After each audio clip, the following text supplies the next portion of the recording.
The ocean has been rising for as long as I can remember. They built New Antioch high, but not high enough.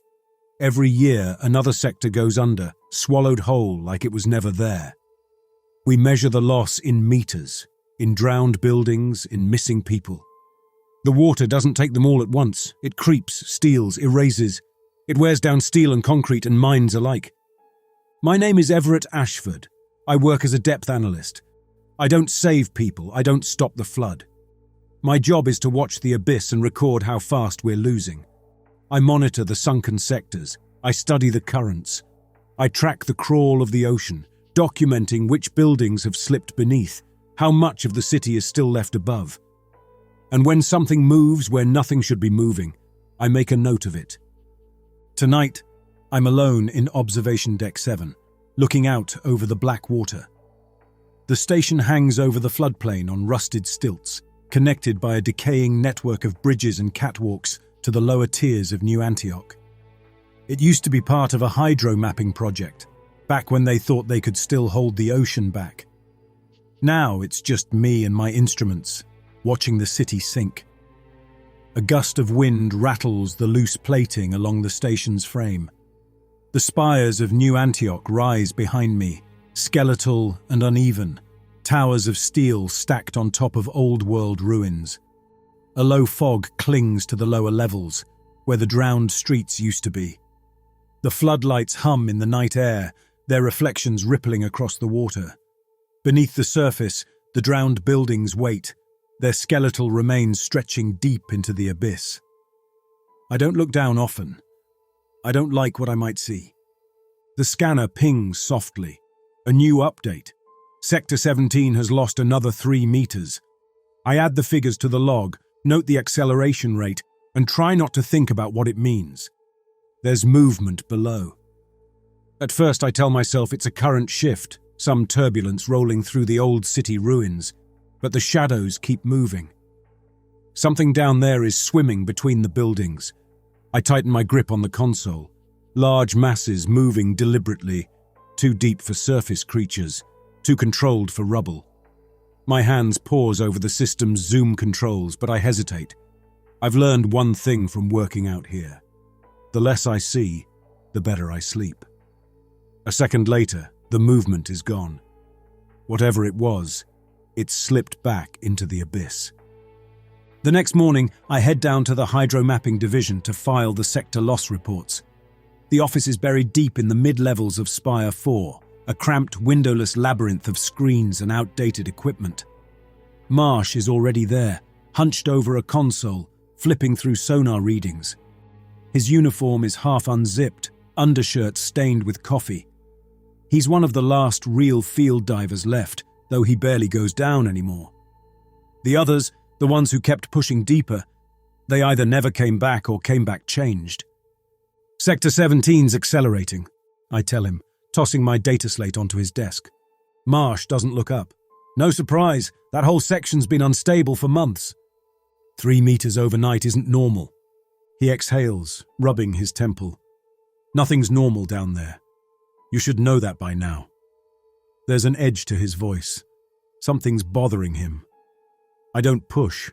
I wait. He leans back in his chair, eyes flicking toward me like he's weighing whether to say something or not. Finally, he shakes his head. You see anything last night? I think about the shifting shadows beneath the surface, the unnatural way they moved. No, I lie. Marsh stares at me for a second longer, then looks back at his console. Got another missing diver. That catches me off guard. Again? He slides a data log across the table. Brent Holloway, assigned to a routine depth survey, never resurfaced. No distress signal, no malfunction detected, just a slow drift off radar, until nothing was left. Marsh exhales sharply. Third one this month. We don't say what we're both thinking. Holloway isn't coming back. Or worse, he will. That night, I sit in the observation deck again, staring at the water. The floodlights cast twisting reflections across the black surface, stretching toward the horizon. I don't want to look, but I do. Something moves again, deeper this time, something larger. The shadows slide through the ruins, twisting between submerged buildings in a slow, deliberate path. It's not random drift. I adjust the scanner, trying to sharpen the image. The sonar pings back a structure that shouldn't be there. An unfamiliar mass deep beneath the drowned district. I stiffen. It looks like a building. No, it looks like a window. A window in the deep. The light flickers once, then it goes dark. I step back from the console, pulse hammering in my throat. I don't breathe. I don't move. The scanner pings again. Another window, another flicker, and then through the sonar feed something shifts. A shape, a silhouette, standing behind the glass. I rip the scanner's power switch down, killing the feed. The deck plunges into silence, broken only by the dull hum of the floodlights. I stay frozen in place, staring at the screen's dead display. I tell myself I imagined it, that it was a distortion, a malfunction, anything but what I saw. Then the radio crackles. A voice comes through, static-laced. "You shouldn't be looking, Everett." My blood goes cold, because Brent Holloway is still missing, and that voice, it's his. I don't move, I don't blink. The scanner screen remains dark, but I swear I can still see it. The silhouette behind the glass, the flickering light from a window. My fingers twitch toward the radio controls. I shouldn't respond. I should pretend I never heard it. But it said my name. Holloway's voice. Holloway, who should be gone. I press the transmission key. My throat is tight. "Brent?" Nothing. The signal clicks, and for a second I swear I hear something in the static. Not a voice, not exactly. A sound like shifting pressure, like water moving through empty corridors, deep and slow. I shut down the consoles, triple-check the security locks, and step onto the catwalk outside. The air is sharp with salt and rust. I keep my eyes ahead, forcing myself not to look at the water below, but the feeling is still there, a weight pressing against my back. Something waiting beneath, just out of sight. New Antioch stands in the distance, a jagged skyline of corroding towers against the night. It was supposed to be the last refuge, the city that outlived the flood. But I know better. This place is already dead. The next morning I force myself to act normal. I file my report on Sector 17's new depth markers, make my rounds through the upper spires, and pretend I didn't hear what I heard. Maybe I can convince myself it was just a mistake. A glitch, an overlapping signal, some fragment of an old recording bleeding through the relay. But when I walk into the hydro mapping division, Marsh is already waiting for me. His arms are crossed. His expression is tight. He knows something. I barely sit down before he pushes a data slate toward me. "What the hell were you scanning last night?" I stiffen. "Just routine depth readings." "Don't lie to me, Ashford." I exhale, glancing at the slate. Sonar logs, time-stamped. There's a sharp anomaly, a structure appearing deep beneath the drowned district, something the scanners shouldn't have detected. Marsh's voice is quieter now. "You saw it, didn't you?" I hesitate. There's something in his tone, something cautious, almost unwilling to say it out loud. "I don't know what I saw." His jaw clenches. "We need to pull the archive records." That makes me pause. "Why?" He doesn't answer right away. Instead, he leans forward, lowering his voice. "I was looking through old dive logs this morning. The last time this kind of sonar interference showed up. It was nearly 20 years ago." The words settle heavy in my chest. "What happened?" Marsh shakes his head. "That sector went under a few weeks later, just like it's happening now." The room feels smaller. I should let it go. I should walk away. Instead, I say, "Let's pull the archive." Marsh exhales through his nose, already keying into the system. The servers are sluggish, overloaded with years of neglected data. The screen flashes as he sifts through old depth maps, discontinued dive reports, corrupted sonar feeds. Then he stops. A file surfaces, its metadata stamped with a date nearly 2 decades old. The last recorded dive of Captain Douglas Reeve. Marsh exhales sharply. "I knew it." I scan the file. Reeve was one of the first deep-sea cartographers for New Antioch, sent to map out the submerged ruins. His final dive was supposed to be routine, but the logs tell a different story. A recorded audio file is attached. I glance at Marsh, who meets my eyes with a tight nod, his jaw set. Without a word, I press play. Reeve's voice is steady at first, listing off depth readings and visibility conditions. Then something changes. His breathing shifts, uneasy. Wait, what is that? Hold on. Static cuts in. A garbled transmission. When his voice returns, it's lower, tight with something I don't like. There's a light. Jesus, there's a building down here. I swear to God, there's a sharp burst of sound. Not interference, something else. A noise like pressure shifting, like something massive moving. Reeve gasps. Then a noise I can't describe, a wet guttural sound, something heavy exhaling. Reeve's breathing turns ragged. The audio distorts again, then it sees me. Marsh stiffens beside me, a long, excruciating pause. Then Reeve's voice returns, broken and distant. I'm going inside. Then the feed cuts out. Nothing after that. No rescue attempt. No recovery logs. Reeve never resurfaced. I exhale, pushing the terminal back. Jesus. Marsh shakes his head. He flips to a secondary file, a surveillance log from a depth monitoring station, the same station Reeve reported from. This is 3 days after his dive. I glance at the timestamp. 2:17 a.m., a routine sonar scan. Nothing unusual, until something appears in the water. A human figure standing motionless deep in the water, just outside the ruins. Not swimming, not floating, standing like it had walked there. You think that's him? Marsh doesn't answer. We stare at the screen, at the motionless silhouette beneath the water. I think about the voice on the radio last night. I think about Brent Holloway, still missing. That night I don't go back to the observation deck.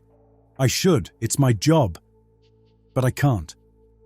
Instead, I sit in my apartment, staring at the city through the rain-streaked glass. The spires loom in the fog, half hidden, half drowned. The city is shrinking. Everywhere I look, New Antioch is breaking apart, losing more of itself to the rising black tide. It doesn't happen all at once. The flood doesn't crash in. It seeps, erodes, takes piece by piece. I walk the lower tiers, passing buildings that won't be here next week. The rusted edges of collapsed walkways jut from the water like broken ribs. The sound of lapping waves fills the spaces where human voices used to be. I used to think I understood this process. I used to think I could track it, measure it, control the fear that came with it. But something is happening to the ocean. Something beyond depth charts and tide calculations. I don't sleep well anymore. When I do, I dream of standing beneath the waves, looking out through a window. And every time, there's someone looking back. Marsh and I don't talk about the recording. We don't talk about Captain Reeve, or the sonar image of the figure standing on the ocean floor, or the fact that Brent Holloway's voice came through my radio after he disappeared. But we don't stop searching either. In my downtime, I pull up every old dive log, every outdated depth scan, and I start plotting points. I cross-reference reports of sightings, strange anomalies, sonar glitches, unexplained structures.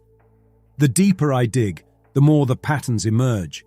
The locations aren't random. The missing divers, the unexplained transmissions, the drowned buildings, they're all leading to a single point, far beneath the lower sectors. There's something down there. Something no one wants to admit exists, and if we want answers, we'll have to send something down ourselves. We don't file an official request for an unmanned drone. If we did, someone would shut it down. Instead, we pull one of the older hydro survey models from a storage bay in Spire 4, an outdated, half-malfunctioning unit that no one will miss if it never returns. We launch it at night. The water swallows it in seconds. The onboard camera is barely functional in the abyssal dark, but the sonar scans paint the picture we need. The drone sinks past collapsed buildings, through old districts that still bear faded signs, past the skeletal remains of bridges that once led to somewhere, deeper than any living diver has gone. And then we see it. Not ruins, not remnants of old New Antioch. A city. Its structures are intact, untouched by decay, arranged in a symmetry that sends ice through my veins.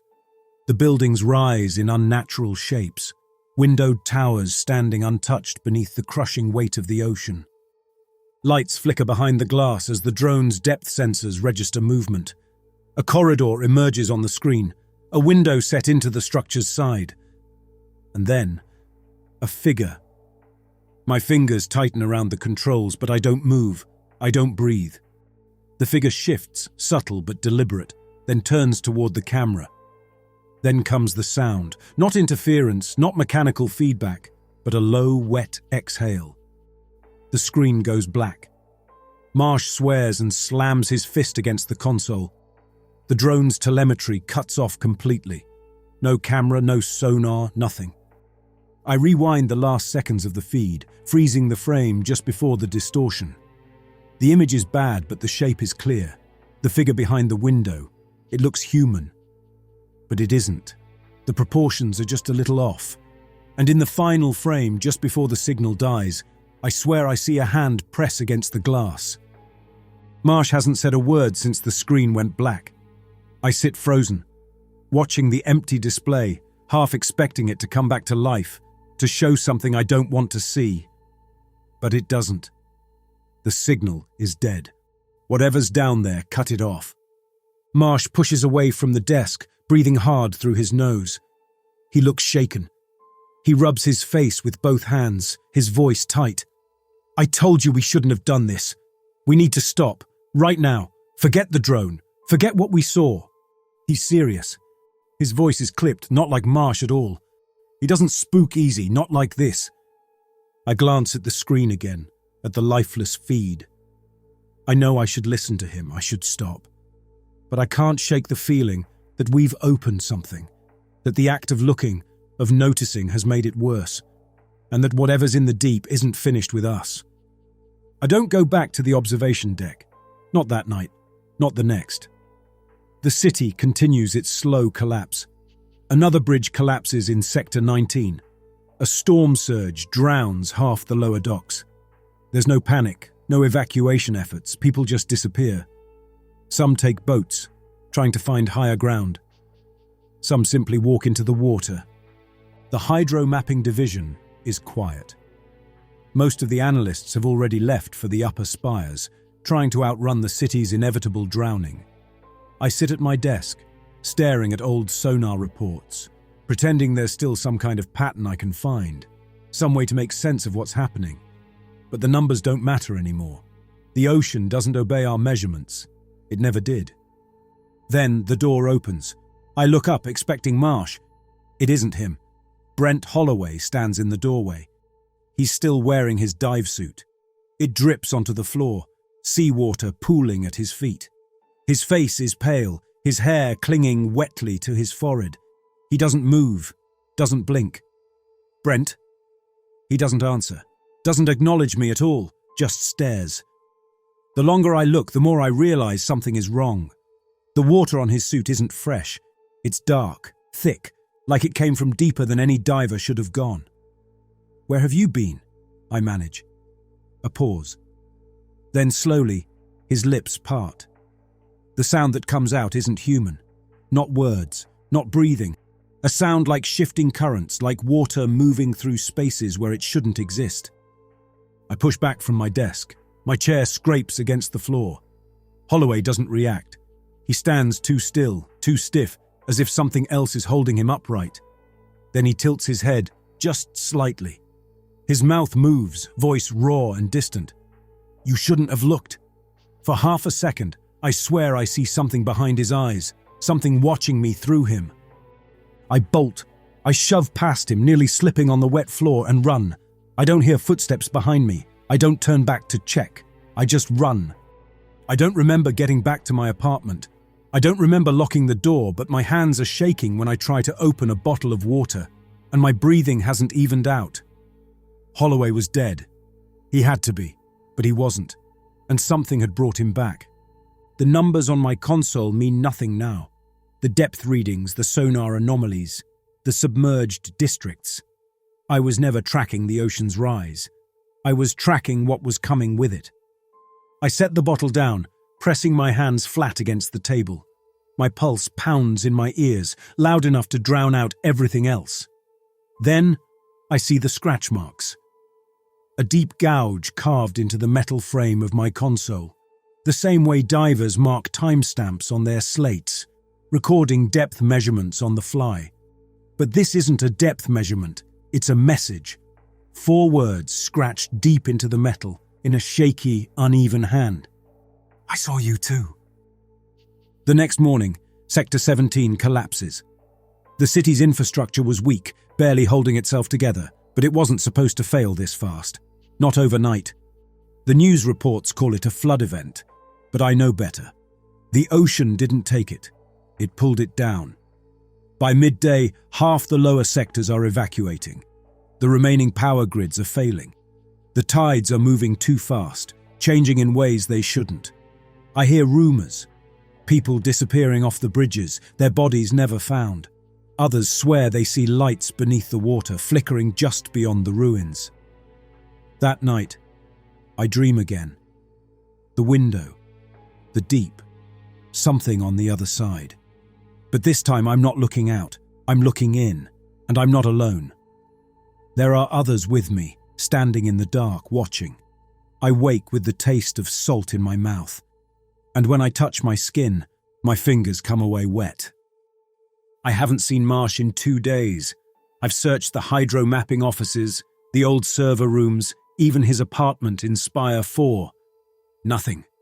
His communicator goes straight to dead air.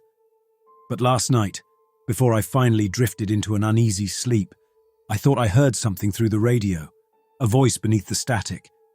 I don't remember reaching for the receiver, don't remember answering, but I remember what it said. Everett. Just my name, stretched thin over a transmission that shouldn't exist. Then, in a voice that barely sounded like him, Marsh whispered, "There's a way in." I stand on the edge of the observation deck, staring out over the water. The floodlights barely reach the drowned ruins now, their glow swallowed by the endless black tide.